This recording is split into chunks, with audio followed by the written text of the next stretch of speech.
Olá, os cordiais cumprimentos aos que nos assistem pelo canal YouTube da Escola Judiciária do Estado do Piauí.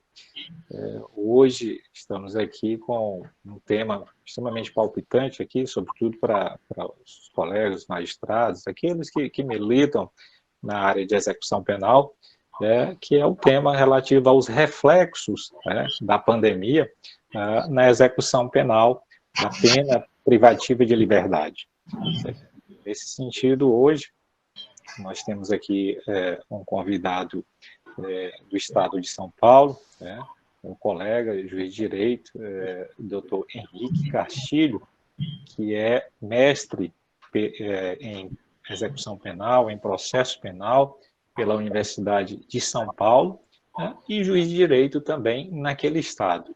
Então, assim, com muita honra que nós o recebemos, doutor Henrique.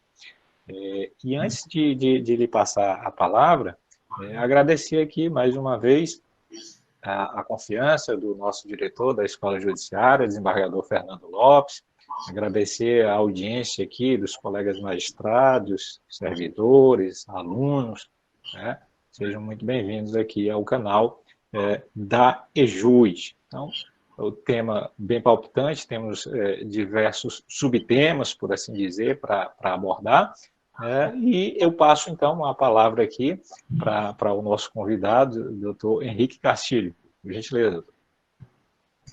Boa noite a todos. Primeiramente, muito obrigado pelo convite mais uma vez. É uma honra muito grande para mim poder trocar uma ideia, bater um papo aí com os nossos colegas do Piauí sobre direito, sobre execução penal, sobre a situação carcerária no nosso país.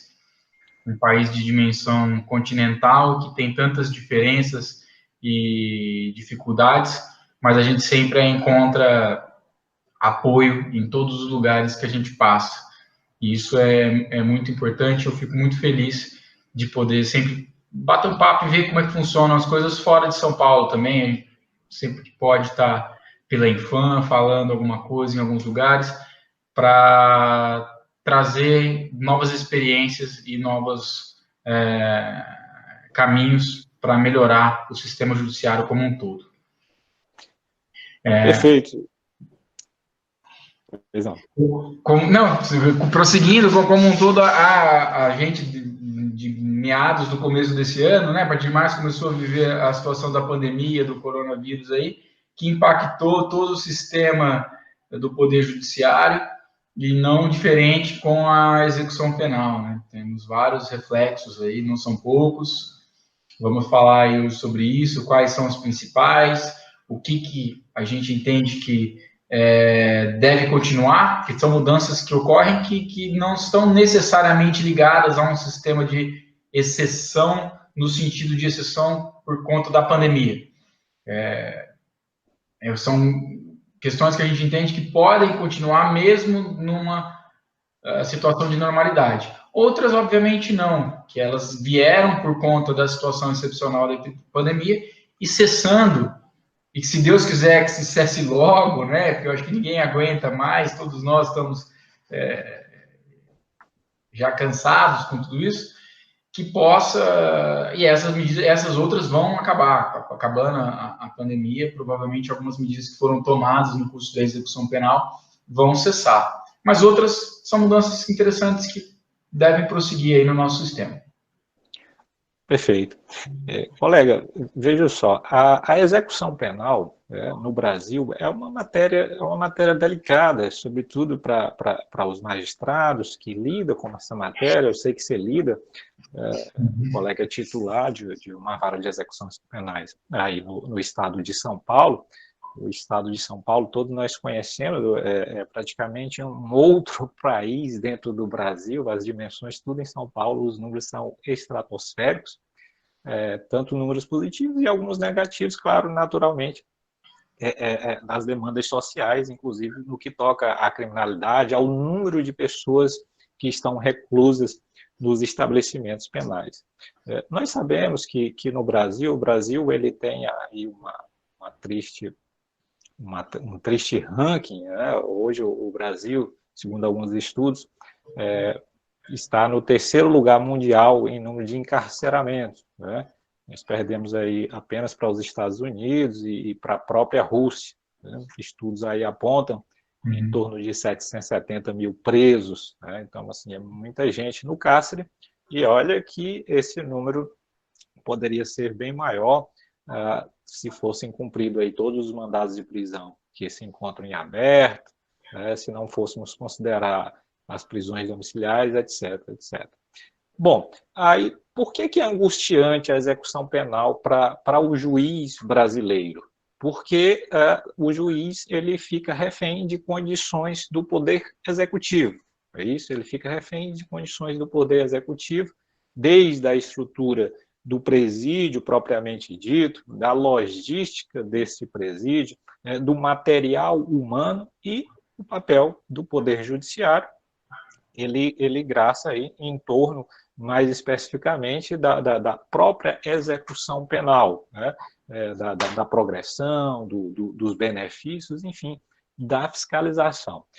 Para iniciar, eu pergunto ao colega, já que a temática aqui, como não poderia ser diferente, ela está relacionada à pandemia, quais foram os grandes impactos que o colega percebeu nesse período pandêmico, que eu vou chamar assim, em relação à execução penal? O que foi que mais mudou? Quais foram os pontos mais sensíveis? Sob a ótica, repito, é sempre bom ter uma dimensão de São Paulo, porque São Paulo, os números são sempre estratosféricos. Então, eu gostaria de escutar o colega. Muito bem.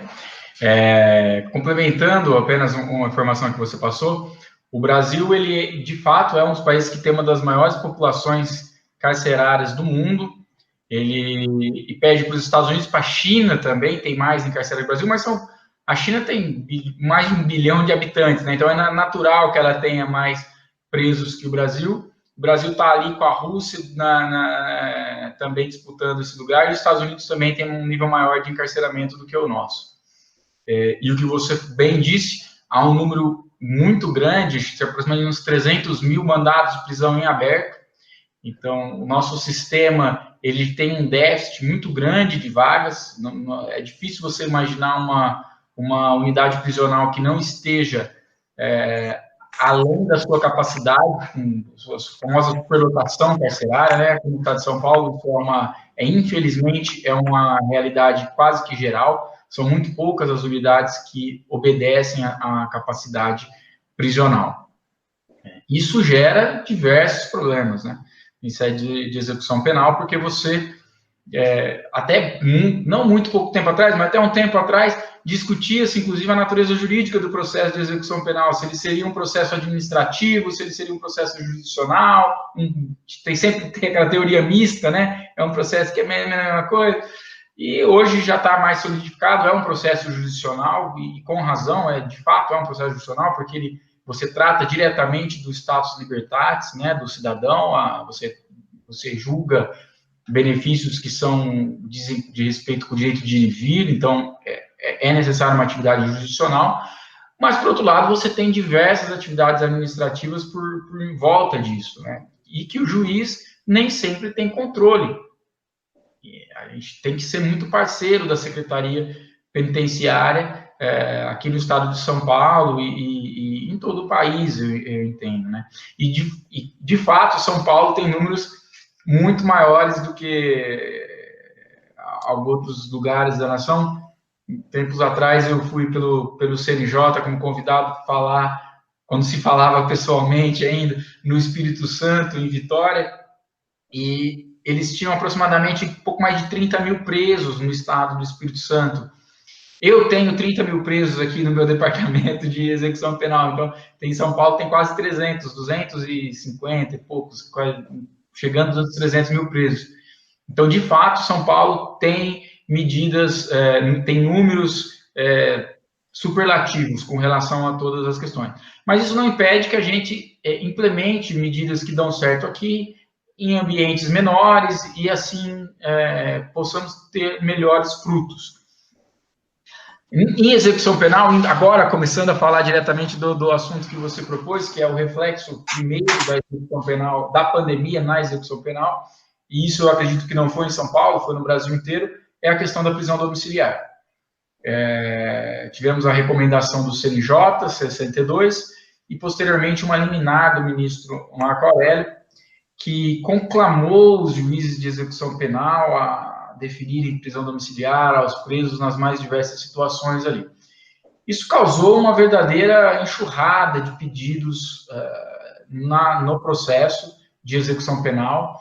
Aqui na minha vara, a gente teve umas semanas que a gente só fazia isso, você não fazia outra coisa que não fosse julgar processo de pedido de prisão domiciliar, e eles têm que ser criteriosamente analisados, né? Você não pode, tanto que a liminar do ministro Marco Aurélio não foi referendada pelo plenário do STF, né? O ministro Alexandre de Moraes proferiu o voto divergente lá, que foi seguido pela maioria, salvo engano, só o ministro Gilmar Mendes, que acompanhou o ministro Marco Aurélio, os demais todos seguiram o ministro Alexandre de Moraes, mas ainda assim os pedidos estavam feitos, foram dados seguimento e a gente teve que analisar.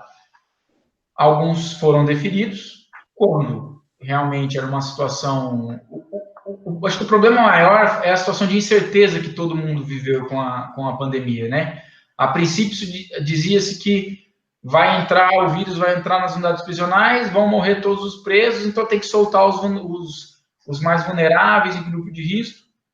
E graças a Deus e pela postura efetiva da administração penitenciária, a gente tem que fazer esse elogio a eles, não foi uma coisa que aconteceu aqui no estado de São Paulo, pelo menos, e não vi notícias de que tenha acontecido em qualquer outro estado da nação, de uma crise muito severa dentro do sistema prisional. Lógico que tivemos casos, tivemos algumas mortes, infelizmente, mas como a gente está tendo na sociedade como um todo, né? Então, é um momento muito triste que o mundo vive. E aqui também foi o reflexo. Mas, uma primeira medida que nós tomamos ainda em março, e que gerou algumas rebeliões, inclusive de unidade prisional, que, sobre minha responsabilidade aqui, foi suspender a saída temporária, né? A saída temporária dos presos teriam o direito de ir no mês de março, que eles iriam visitar suas famílias e depois voltariam para a unidade. Elas foram suspensas pelos juízes, nós, juízes, suspendemos aqui no estado de São Paulo inteiro, e isso gerou uma certa revolta.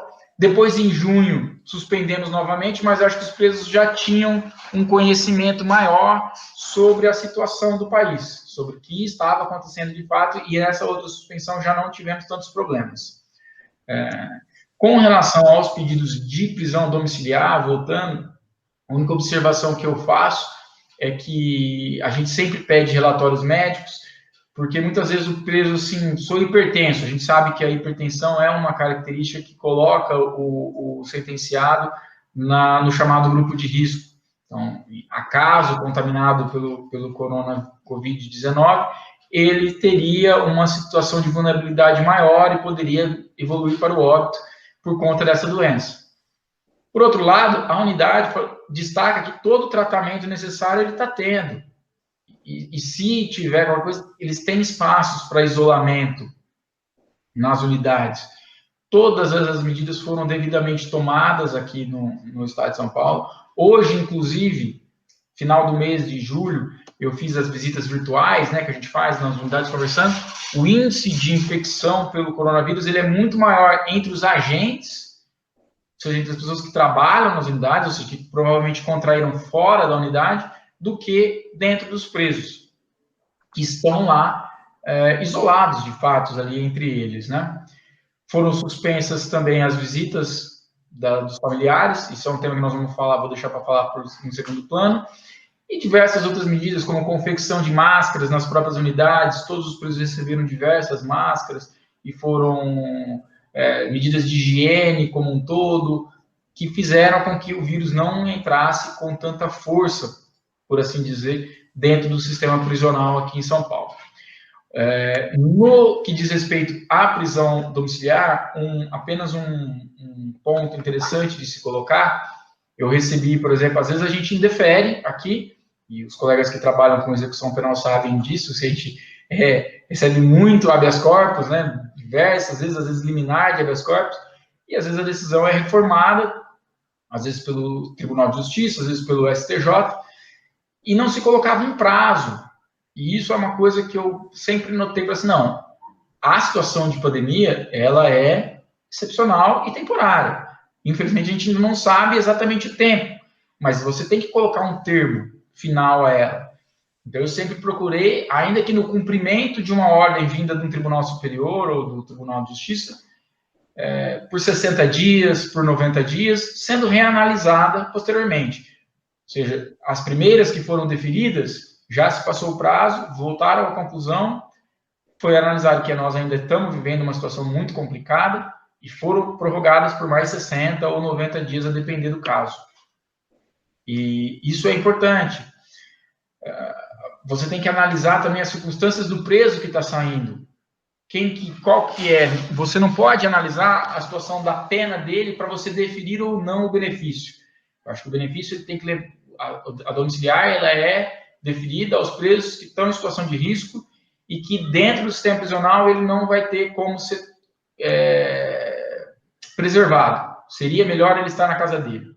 Acho que esse é o norte que tem que ter na cabeça do juiz quando ele vai analisar o pedido de prisão domiciliar. Uma vez, um preso que está muito grave, por exemplo, eu tive um preso aqui que ele fazia hemodiálise 3 vezes por semana. Então, 3 vezes por semana ele tinha que ir até uma unidade hospitalar e voltar para o sistema prisional. A chance dele contrair o vírus nessa unidade hospitalar e depois levar para o sistema prisional era muito grande. Então, esse preso tem o direito, é muito melhor ele ficar na casa dele ali. Só que era um preso com uma pena muito alta. Então, você imagina, a gente tem, quem trabalha com execução penal sabe, embora o cumprimento da pena no Brasil seja limitado a 30 anos, existem presos com 200, 300 anos de pena a cumprir. Esse preso, no caso, se eu não me engano, foi logo no começo, ele tinha acho que 90 anos de pena para cumprir. Ele sabe que ele vai morrer na prisão, porque 90 anos ele já tinha, sei lá, os seus 50, 60 anos, 50, não lembro exatamente a idade dele, for tomar todas as cautelas, vai sair com tornozeleira, você faz o acompanhamento para ver se ele está realmente na residência dele, no domicílio que ele indicou. Essa é uma questão muito importante. A gente teve um caso aqui de uma liderança de facção criminosa, que eu indeferi o benefício da domiciliar para ele, porque entendi que não era o caso, não era uma doença, no meu sentido, muito grave, e o tribunal, em liminar de habeas corpus, ele foi deferida, e depois a Câmara revogou a liminar, e não se acha mais esse preso, né? A desconfiança é que ele esteja na Bolívia, em algum outro país da liderança da organização criminal, porque na decisão não foram tomadas, talvez, as cautelas necessárias para que ele pudesse regressar para o sistema. Então, os pedidos de prisão domiciliar, que são muitos feitos e continuam sendo feitos, e que têm que ser analisados criteriosamente pelo Poder Judiciário, eles têm que ter em mente essa questão. Se vai realmente trazer um risco para o preso e para o sistema, a sua permanência, se é de fato melhor ele estar em prisão domiciliar, e se for melhor ele tem que ser deferido o benefício, não há por que não se deferir, mas que tenhamos todas as cautelas, que se fixe um prazo para que ele possa voltando à situação de normalidade, ele volta ao cumprimento de pena normalmente. Não se confunde com a prisão domiciliar prevista na execução penal, na lei de execução penal, quando deferimos em presos que já estão com situação muito ruim, e que ele vai cumprir o resto da sua pena em prisão domiciliar. Nesse caso, é uma prisão domiciliar sui generis, em que ele vai cumprir apenas durante esse período de pandemia. Superada essa questão, ele deve voltar para o sistema prisional e terminar de cumprir a sua pena. Perfeito, colega. Na realidade, o colega levanta situações diversas aí, bem características desse período de pandemia. Eu tenho algumas observações, mas antes de passar a essas observações, eu gostaria de dirigir mais uma vez àqueles que nos assistem aqui pelo canal YouTube, que, como é de costume, podem endereçar perguntas, tá certo? Pelo chat, e dentro do horário aqui, se nos for permitido, nós daremos as respostas, né? Faremos comentário sobre essas perguntas. Então, fiquem à vontade, por gentileza. Bom, dos pontos colocados aí pelo colega, me veio até a lembrança que essa polêmica ela surgiu ainda no início da pandemia, e foi aumentando, que é aquela pergunta, onde é que a segurança é maior? Né? Onde é que a segurança é maior para o indivíduo que tem que estar no sistema? É lá dentro do sistema, é encarcerado ou é na rua? Eu falo do ponto de vista do vírus, né? Do coronavírus. Onde é que ele está mais seguro?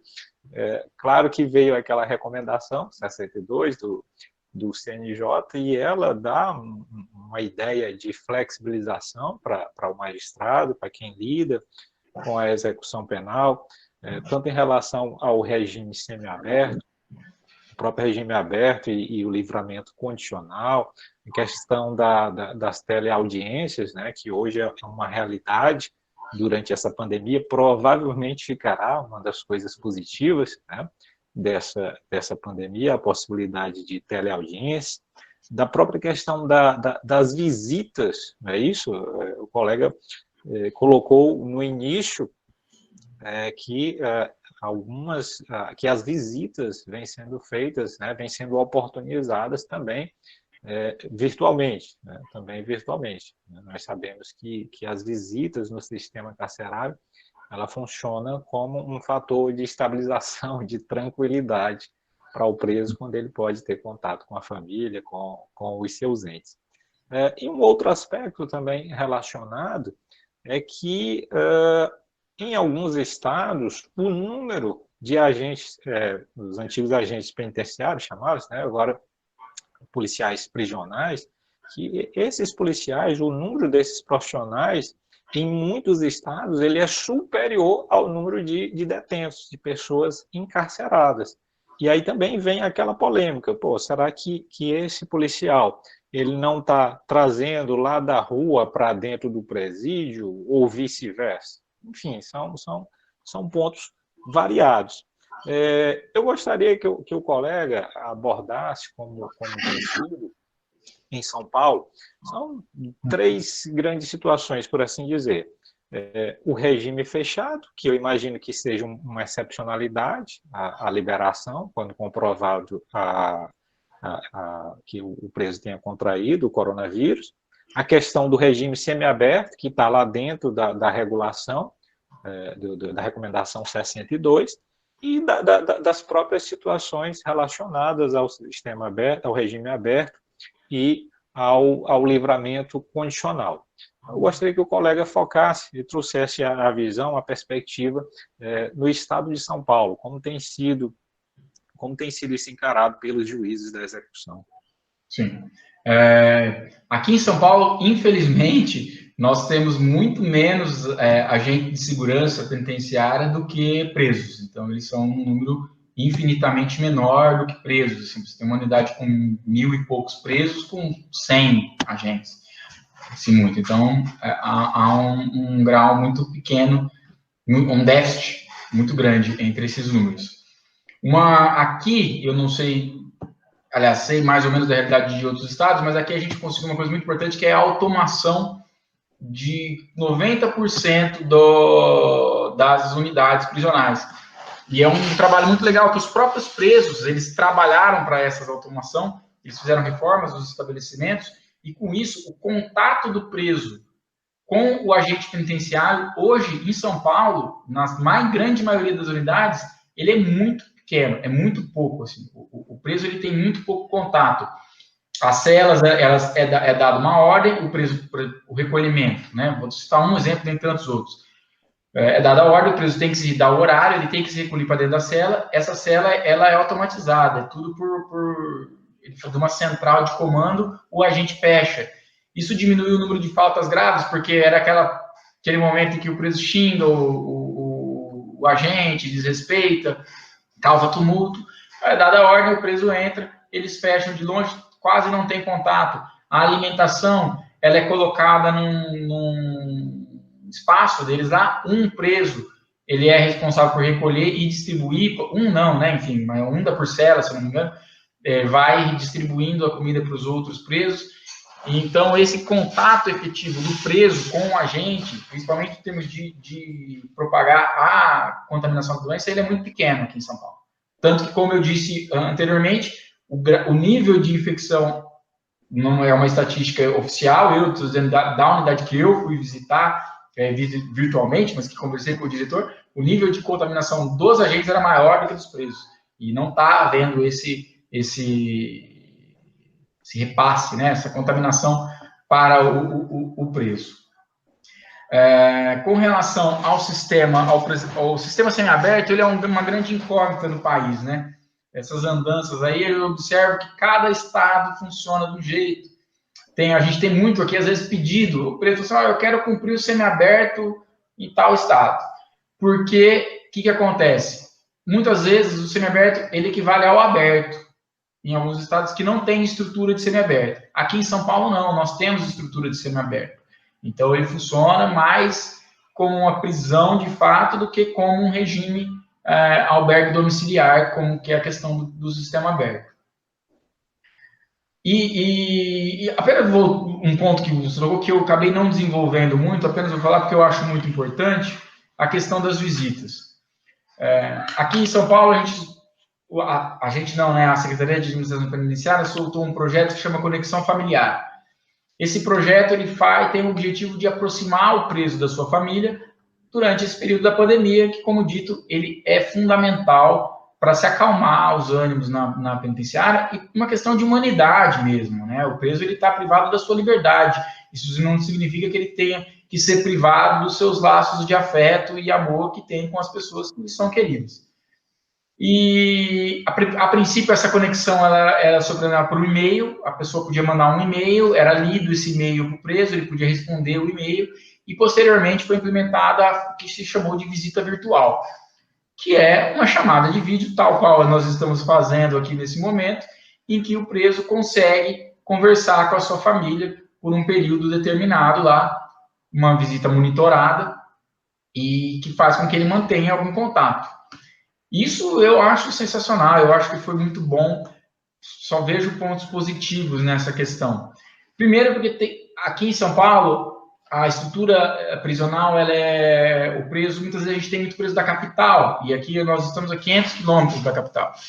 E a família, para vir para cá, ela tem custo, não é fácil, e nós sabemos que o perfil da população prisional, isso no Brasil, ela é, em sua grande maioria, sua imensa maioria de pessoas de baixa renda. Então, a partir do momento que você tem a visita virtual, possibilita a visita virtual, você traz essa economia para essa família, que não tem que se deslocar tantos quilômetros para fazer a visita para o seu parente que está preso. Você possibilita presos que, às vezes, estavam anos sem ver os seus parentes, porque eles não tinham dinheiro, de fato, para ir. E agora eles estão podendo retomar o contato familiar, e eu acho que não se discute a importância da família para um processo de ressocialização. A gente sabe que a ressocialização no cárcere, ela é um tema complicado, daria para fazer uma outra live só sobre a questão da ressocialização, né? Como se ressocializar dentro de uma prisão. O Zaffaroni, um grande escritor argentino, né, que todos conhecemos, fala que ressocializar dentro de uma prisão é a mesma coisa que ensinar a jogar futebol dentro de um elevador. Então, é bem complicado você ter essa ideia. Mas, partindo da premissa que uma das ideias da prisão é ressocializar, você tem que estimular o contato do preso com a família. E essa visita virtual, ela vai de encontro a esse vértice de você manter o preso sempre com a sua família, para que ele possa mudar os seus conceitos, mudar as suas ideias e voltar para a sociedade uma vida honesta, sem cometer crimes. E existem outros tantos benefícios da visita virtual. Aqui em São Paulo, algumas unidades, a gente já tem aquele scanner corporal que diminuiu muito o ingresso de objetos ilícitos dentro da penitenciária. E o ingresso do objeto ilícito, na sua grande parte, ocorre pelas visitas. E sempre pega. E eu sempre digo assim, se sempre pega, é porque sempre passa alguma coisa, porque senão eles não iam ficar tentando. Então, com certeza, a visita está conseguindo entrar de alguma forma que a administração não está conseguindo pegar. E se você implementar e você continuar, na verdade, mesmo após a pandemia, com essa visita virtual, o percentual de ingresso de objetos ilícitos, de drogas, de celulares, de armas, enfim, de coisas erradas que entram na unidade, ele vai diminuir. Com certeza vai diminuir, porque o número de visitantes vai diminuir. Isso é muito importante continuar sendo feito, né? Isso traz segurança para todo o ambiente prisional. Outra questão também, que infelizmente às vezes a visita, você não consegue monitorar o que o visitante está conversando com o preso. E, nos mais das vezes, ele pode estar, inclusive, articulando questões do crime organizado através dessa visita. Então, você pode ter, leva essa informação e tal. A gente trabalha com a prisão de lideranças, isso pode acontecer. E a visita por vídeo, ela é gravada, então eles não vão fazer isso pela visita de vídeo. Então, esse é um outro aspecto favorável de você manter a visita virtual, mesmo após o período de pandemia. E também relacionado à questão do custo, o que a gente tem notícias muitas vezes, um preso para ter a sua visita, o crime organizado paga essa viagem para a família vir visitar o preso. E ele acaba, e a gente infelizmente sabe que como acontece, ele fica com dívida com o crime organizado e ele tem que voltar e fazer. Uma vez durante a visita eu estava ouvindo uma conversa com o preso, a pena dele estava para acabar, estava para ter um benefício prisional, ia ser colocado em liberdade, eu, numa conversa franca, falei, e aí, né, fulano, por favor, né, não vai, anos que ficou aqui no sistema prisional, um atraso na sua vida, o tempo que você perdeu, não vai sair e voltar a cometer crimes. E ele, de uma forma muito sincera, falou assim, doutor, eu não posso voltar para de onde eu vim. Porque para me manter vivo aqui, eu tenho dívida com um monte de gente lá, então eu vou ter que ir, eu vou trabalhar em alguma fazenda, eu vou fazer alguma coisa longe de onde eu moro, vou pegar minha família e vou embora, porque, infelizmente, por questão de sobrevivência, a gente faz esse tipo de dívida aqui dentro. E é verdade, a gente não pode ignorar esse tipo de coisa, né? E você fazendo a visita virtual, uma das outras vantagens é essa, é um canal a menos em que um preso que tem a vontade de se ressocializar, tem a vontade de não cometer mais crimes, ele não fique vendido na mão da criminalidade organizada. Eu só vejo vantagens a essa visita virtual. Não acho também que ela vá substituir por completo a visita presencial. Creio que estou superada a questão da pandemia, a visita presencial ela deve retornar, ainda que aos poucos, mas eu tenho para mim que são medidas que podem coexistir, que elas devem ser simultâneas, enfim, uma vez por mês ele pode receber a visita presencial, no mais ele faz visitas virtuais, enfim, acho que aí cabe às autoridades competentes, né, da administração penitenciária, regulamentarem essa questão, para que realmente possa trazer todo o benefício aí durante o cumprimento da pena. Sem dúvida, eu concordo. Eu creio aquilo que se fala até no âmbito popular, tudo na vida tem seus aspectos positivos e negativos. Se nós temos o aspecto negativo aí que salta aos olhos, né, de números estratosféricos, de pessoas que têm perdendo a vida, né, sendo infectadas. Estamos próximos hoje, creio que até amanhã, infelizmente, a gente vai chegar a 100 mil óbitos no Brasil, mas isso tudo também trouxe, por outro lado, alguns pontos positivos, principalmente no âmbito do Poder Judiciário, que é a aceleração do uso de tecnologias. O Poder Judiciário, que já vinha de algum tempo se adaptando ao uso de tecnologias, ele, num período aí de aproximadamente 4, 5 meses, a gente teve uma evolução aí talvez de 5, 10 anos, em pouquíssimo tempo, por conta da necessidade, por conta de se adaptar a essa nova realidade. E a questão das visitas virtuais, como bem colocado pelo colega, tem diversos benefícios, desde a questão dos custos, da questão da segurança do preso, da sociedade em si, dos agentes, dos policiais prisionais, enfim, são ganhos os mais variados, que não excluem, é claro, em situações em situações específicas, quando, digamos assim, a gente passar esse período mais crítico da pandemia, né, que se possam ter ainda as visitas tradicionais, né, as visitas tradicionais. Eu aproveito aqui apenas para trazer aqui uma observação de um colega aqui, o colega Jorge Scobignano, né, que eu cumprimento aqui, um colega, um amigo, hoje respondendo por uma unidade no norte do nosso estado, e ele fala aqui exatamente que é bem recorrente os prejuízos aqui trazidos em relação às videoconferências. Esse primeiro momento ele fala muito mais uma questão de estrutura. Talvez São Paulo, por ser um grande centro, talvez não padeça tanto desse problema, mas no Nordeste, no nosso estado não é diferente, em algumas cidades, essa dificuldade de comunicação, ela passa até mesmo por a questão da estrutura, da própria internet. Nos fóruns, geralmente, tudo bem, mas às vezes a pessoa que precisa ser ouvida lá da sua casa, do seu local de trabalho, nem sempre consegue ter esse contato, né? E quando consegue, não com qualidade. E ele coloca aqui também, que inclusive citando lá a unidade que ele trabalha, que é Parnaíba, né, nosso litoral, que lá, infelizmente, ocorreu o óbito de um policial penal, né, exatamente por conta aí do coronavírus. Então, perceba que os riscos, eles são para todos, né? Não apenas para os presos, né? Os detentos, mas os próprios policiais, as pessoas que fazem parte da administração penitenciária, e isso é uma via de mão dupla, né? Entre presídio e fora do presídio, né? Dentro e extramuros, né? Dentro e extramuros. Colega, hoje à tarde ainda, eu conversava com um colega aqui, nosso, exemplar, que é o juiz da execução da capital, o doutor Vidal Freitas, que é referência nacional até, ganhou aí o prêmio Inovário no ano passado.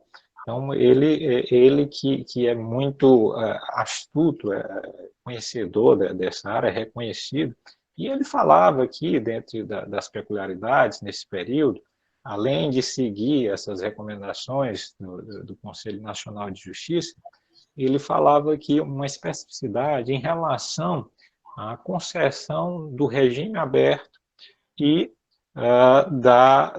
do livramento condicional. Então, dizia ele que quando o preso atinge o período de progredir do sistema semiaberto para o aberto, da mesma forma que quando ele preenche os requisitos para o livramento condicional, então ele, dentro do bom senso, o que acontece? Ele automaticamente autoriza na decisão para que a respectiva penitenciária possa liberar o preso e deixa para que a respectiva audiência seja feita a posteriori, ou seja, quando passar o período aí da pandemia, ou pelo menos quando abrandar.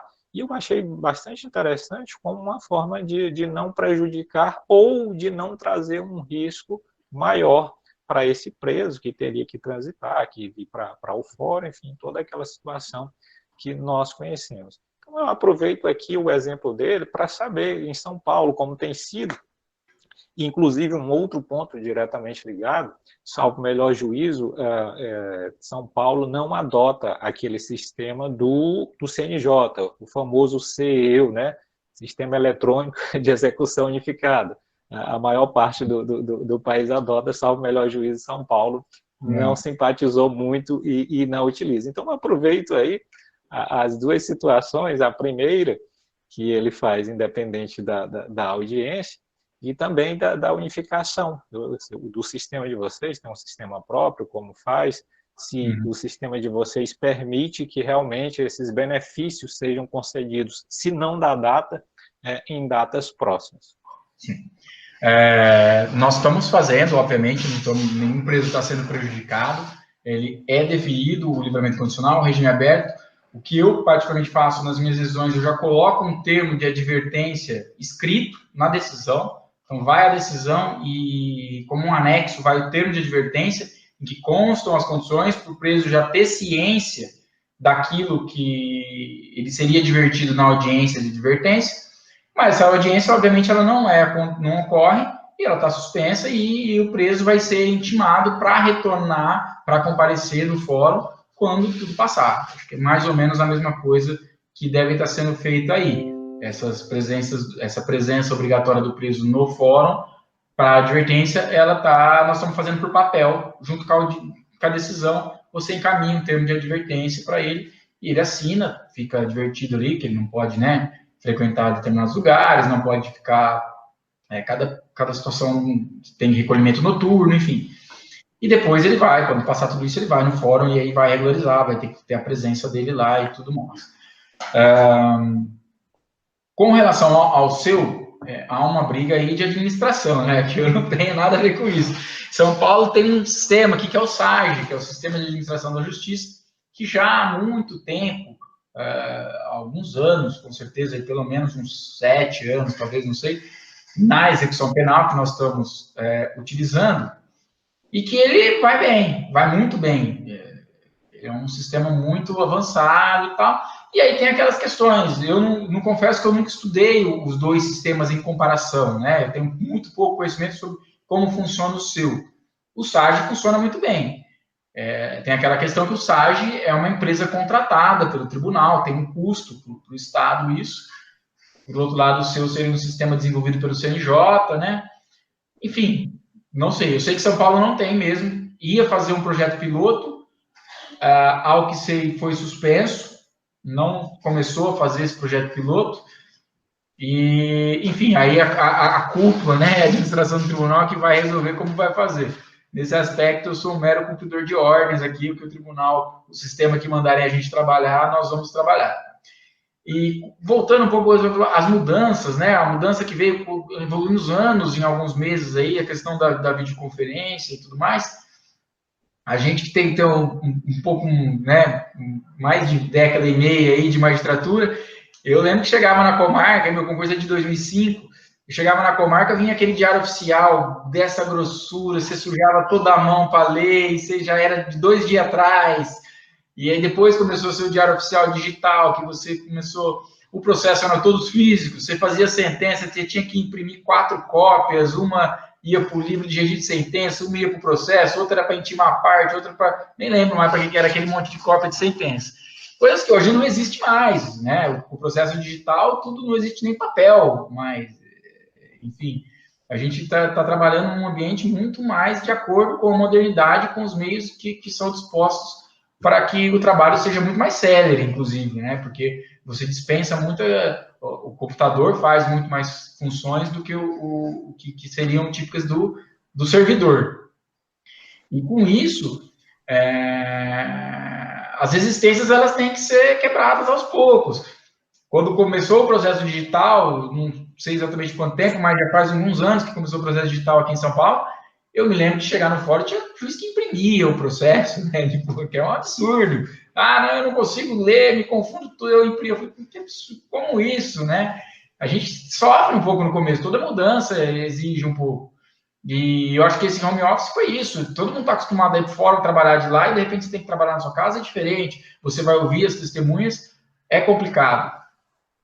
Voltando ao tema central da nossa conversa, que é a execução penal, as teleaudiências elas vão impactar uma economia absurda para o sistema prisional, porque a gente tem, aqui em São Paulo chama-se bonde, que eles falam, é um termo vulgar, que é levar o preso até o fórum para fazer audiência, e às vezes são distâncias enormes. Você coloca escolta, você tem, às vezes tem operação para tentar resgatar o preso, que você coloca em risco a vida de todos os que estão envolvidos ali. Com a teleaudiência, você corta aí. Então, é óbvio que eu acredito que não vamos conseguir colocar a teleaudiência para todos os atos. Eu, por exemplo, eu sou juiz de execução penal aqui e do júri, né? Tem o júri também. O júri, eu acho muito difícil você imaginar um júri totalmente virtual e à distância, garantindo, por exemplo, a incomunicabilidade dos jurados. Não consigo imaginar um sistema. Eu acho que você pode, eventualmente, isolá-los em algumas salas no fórum. Isso eu acho que vai acontecer daqui para frente. O colega, me perdoe, me esqueci o nome, que falou, da deficiência de estrutura que as pessoas têm muitas vezes no interior, e aqui em São Paulo também tem, né? Às vezes, a gente sabe que muitas vezes quem procura o judiciário são pessoas muito humildes, e às vezes ela não tem estrutura. Então, eu acho que o fórum ele vai servir também como uma base para você propiciar, você vai ter que ter salas para você permitir que essas pessoas se dirijam a essas salas e ali elas possam ser ouvidas. Até outro dia eu estava discutindo com uma colega minha sobre a questão das precatórias, e inclusive rogatórias. Você não vai precisar mais fazer precatória. O juiz do processo vai poder ouvir. Você pode ter uma central no fórum da sua cidade, a pessoa, a testemunha, vai nessa central e o juiz da outra comarca pega e ouve essa testemunha sem o menor problema. Existe um projeto piloto aqui em São Paulo com relação a isso, de você fazer as precatórias todas por videoconferência.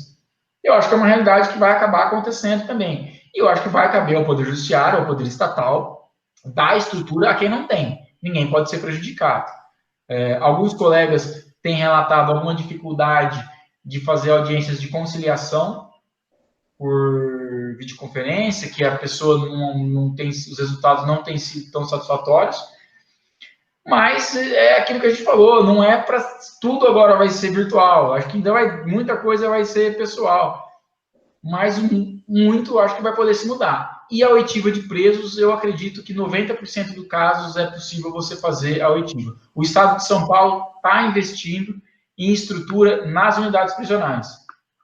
Cada unidade prisional vai ter por volta de 5, a depender do tamanho da unidade prisional, 5 salas de videoconferência, com equipamento de ponta, com internet rápida, para você poder levar o preso para a sala, para ele poder ser ouvido.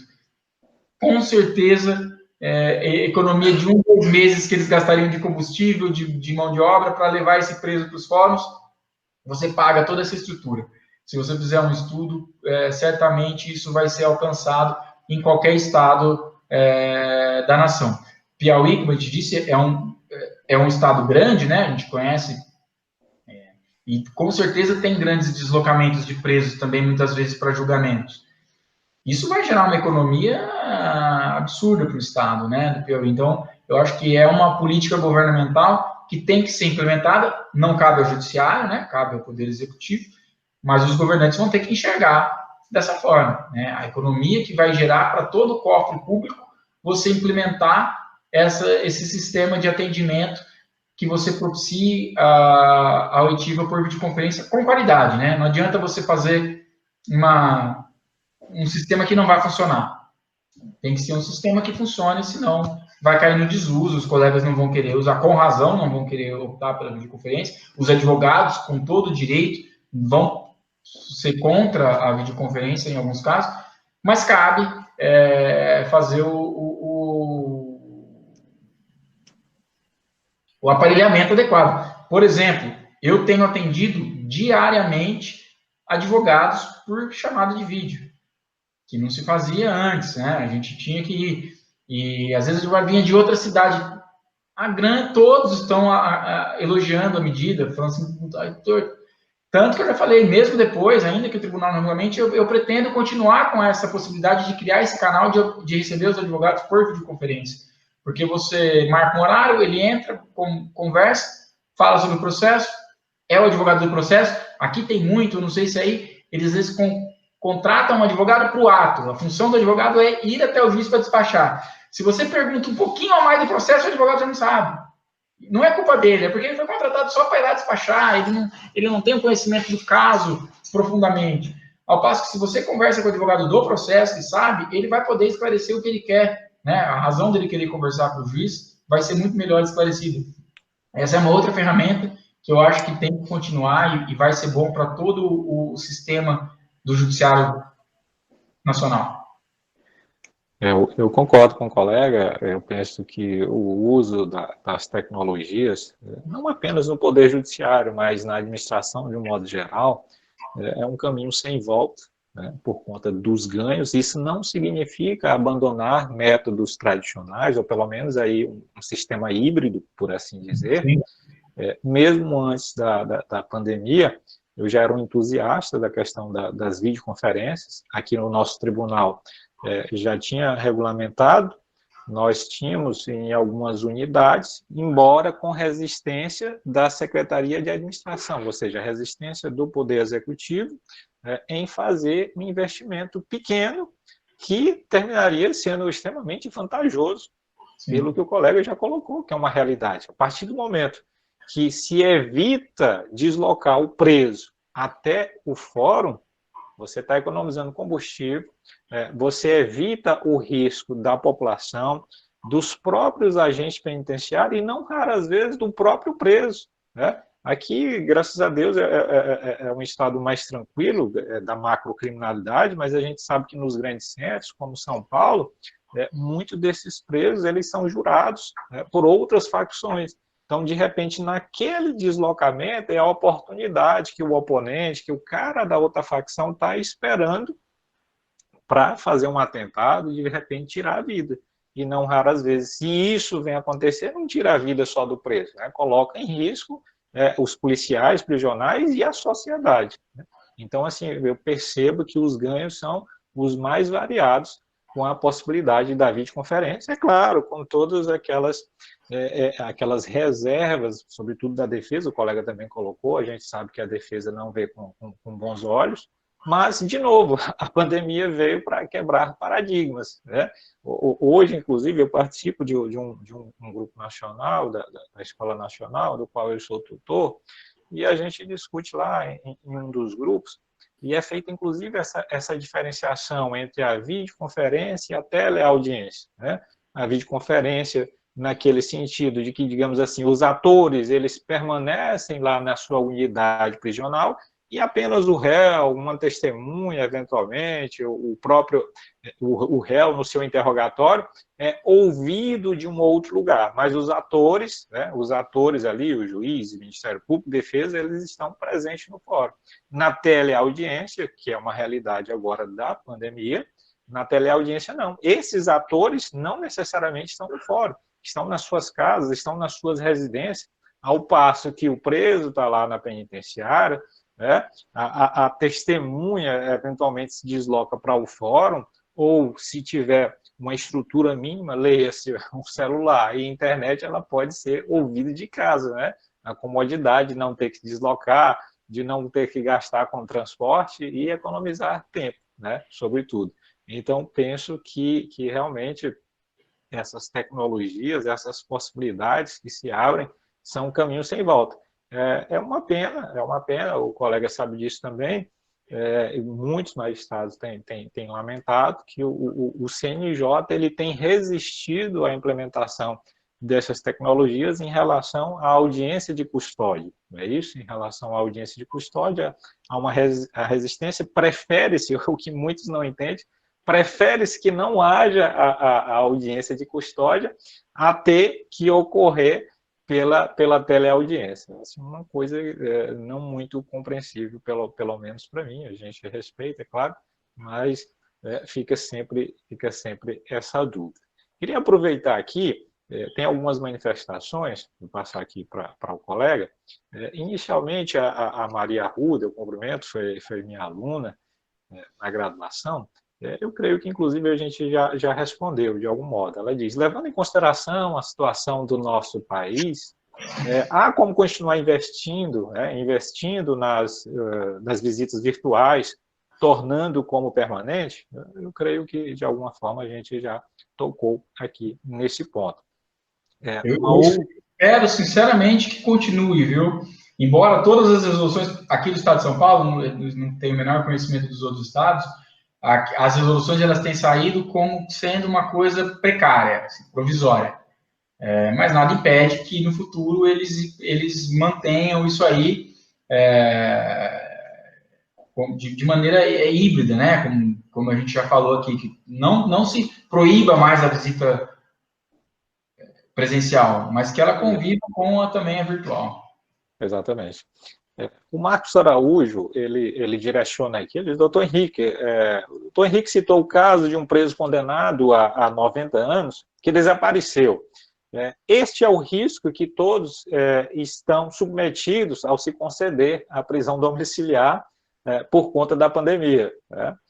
o próprio Marcos Araújo aqui coloca também, ele diz, queria saber uma possível solução para que houvesse esse equilíbrio entre a segurança da população, entre parênteses, ao deixar o preso solto para cometer outros delitos, e a saúde dos presos. Então, ele faz aqui esse contraponto, né? Eu deixo com o colega. Esse é justamente o juízo de ponderação que a gente tem que fazer na hora aliás, como eu disse antes, para definir o benefício, você não analisa o crime cometido, a pena, você analisa as circunstâncias pessoais do preso. Qual o crime, qual a doença que ele tem, qual a gravidade, qual o tratamento que ele tem recebido na unidade prisional, se a unidade prisional está conseguindo mantê-lo em isolamento necessário, enfim, essas circunstâncias. Esse preso, só para ficar claro, foi um caso muito emblemático, saiu no UOL, saiu um monte de veículo de comunicação, foi uma liminar de HC que ele conseguiu essa liberdade. E o próprio desembargador que deu a liminar voltou atrás depois, porque viu que não era o caso. E não se tomou as cautelas. É isso que eu falo, assim, algumas cautelas, aquele preso da hemodiálise fui eu quem defini mesmo, porque aquele achei que de fato não tinha como, e era um preso com pena alta. Saiu com tornozeleira, você dá toda a recomendação no ofício para a polícia fazer o monitoramento dele, ver se ele está em casa, que a polícia, aqui em São Paulo, pelo menos, quando você concede um benefício desse, a polícia tem toda a autorização para ir na residência e falar assim, eu quero saber se ele está aí. E não estando de imediato é comunicado e a gente... E a tornozeleira funciona muito bem, porque se há qualquer dano dela, é acusada no sistema e você consegue rapidamente chegar até o preso. O grande problema que a gente tem aqui, eu acredito que seja aí também, não tem tornozeleira para todo mundo, né? Tem muito pouco, é um outro investimento que eu creio que o Estado, o Poder Executivo deveria fazer, que ia gerar uma sensação de segurança muito maior para toda a população. A gente poderia implementar outras medidas que visassem minorar os problemas do cárcere, se você tivesse a segurança da tornozeleira eletrônica. Mas aqui é muito deficitário, né? Você tem, na saída temporária, por exemplo, muito poucos conseguem sair com tornozeleira. Normalmente aqui o que eles fazem é o seguinte, quando é a primeira vez que o preso está saindo de saída temporária, ele vai com a tornozeleira. Quando já é a segunda, a tornozeleira vai passar para os outros, infelizmente. Não tem para todo mundo. Mas eu acho que são essas medidas que visaria buscar esse equilíbrio, né?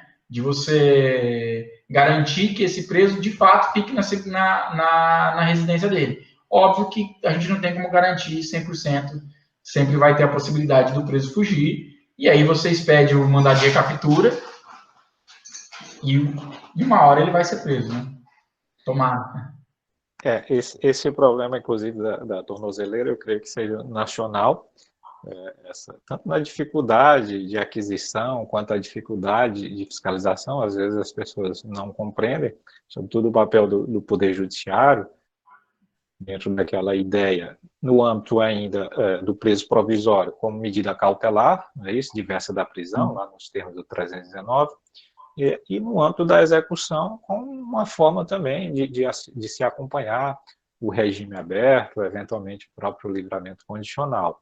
E é claro que se esse indivíduo, ele cumpre, ele de alguma forma se desvencilha dessa tornozeleira, infelizmente ele vai estar dando fim a um benefício, né? Aquilo tem que ser entendido como uma forma de benefício, de que aquele indivíduo, mesmo solto, de alguma forma ele está sendo monitorado pelo Estado, que a gente sabe que nem sempre ocorre a contento.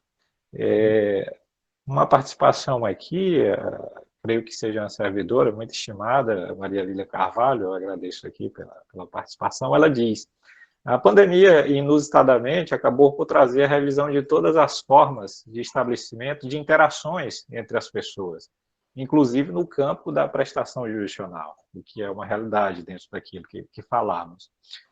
E ela complementa: o virtual acaba por ser a via possível de se dialogar, né?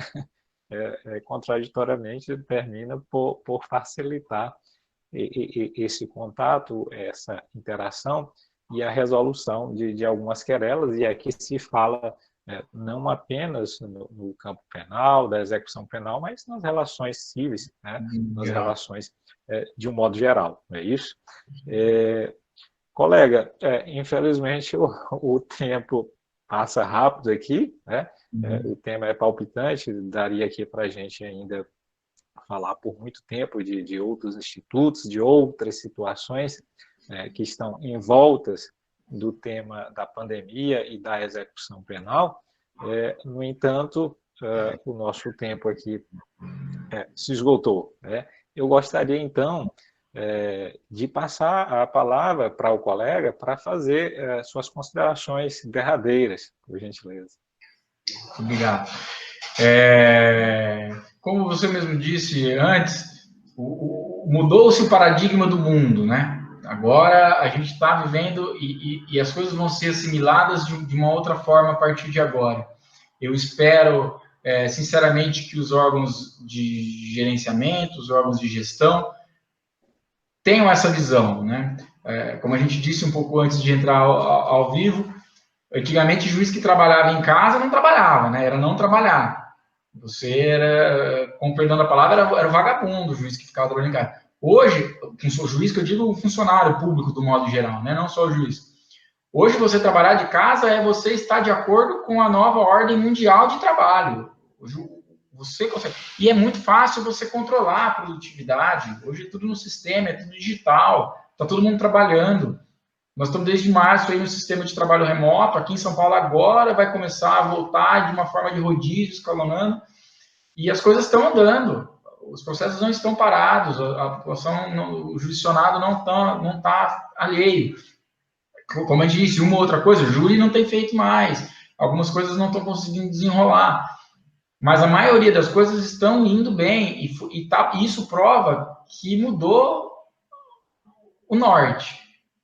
Agora é assim, o que dá para fazer de uma forma à distância, de teletrabalho, economizando dinheiro público, fazendo uma boa gestão da administração e você implementar tudo isso para todos os atores envolvidos. A gente sabe que tem resistência, essa resolução do CNJ proibindo a custódia, salvo engano, a ANB questionou no STF, né, recentemente. Vamos ver qual vai ser a postura do STF. Espero de coração que os ministros estejam sensíveis a essa situação, porque esse contato virtual, o prejuízo, eu não vejo tanto. Claro que alguma, como eu disse, voltando mais uma vez ao exemplo do júri, às vezes não dá mesmo, não tem o que fazer, mas quando dá, eu acho que tem que mudar. E espero, sinceramente, que essa fase tormentosa que passamos, de mudanças radicais, permaneçam naquilo que for considerado como produtivo e importante para todo o sistema judiciário. Agradeço de coração a oportunidade, o meu amigo Alexandre D'Artagnan, que me possibilitou aqui estar nesse contato com vocês. É sempre um prazer muito grande para mim. Esse Brasil é enorme, nosso país, né? E estamos todos juntos na mesma batalha aí, lutando para fazer um país melhor. Espero que a gente todos saiamos grandes, muito maiores desse tormento que estamos vivendo. Doutor, em nome do nosso diretor, desembargador Fernando Lopes, da nossa superintendente aqui, Evangelina, eu fico extremamente honrado e agradeço pela participação do colega. É muito bom essa interação em diferentes locais do país, né? Tem essa secção aqui, por assim dizer, entre os tribunais, mas o Poder Judiciário ele é uno, né? A despeito dessas diversidades locais, o que a gente quer é contribuir para o bem comum, né? Para o bem da população. Esse intuito, todos irmanados, não apenas juízes, mas servidores, afinal de contas, o Poder Judiciário é composto por juízes e servidores. Aqui tem uma frase muito sintomática que eu vi aqui, da Jéssica Raniel, dentro daquela lógica do que a gente falava. Ela diz aqui: estamos trabalhando, mas em casa, né? Estamos trabalhando, sim, diferente do que alguns imaginam, talvez por ignorância, por falta de informação. Eu posso dizer, podemos afiançar que o Poder Judiciário, de um modo geral, no Brasil, praticamente, em vez de diminuir, aumentou o seu ritmo de trabalho, com exceção daquelas situações em que realmente não é possível fazer a prestação presencialmente, como os júris, como já foi colocado, né?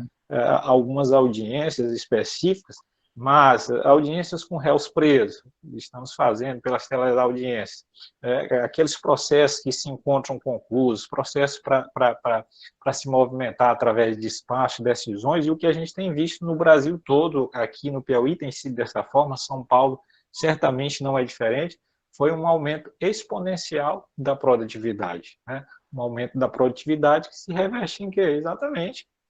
Existiam gargalos, o próprio deslocamento, aqui nem tanto, mas eu imagino em São Paulo o tempo que não se leva para sair de casa, ir ao trabalho e voltar, né? Então, assim, um tempo que era inútil, vamos dizer assim, que hoje você pode reverter para o seu trabalho e para a sua própria qualidade de vida, com a sua família, para os seus afazeres.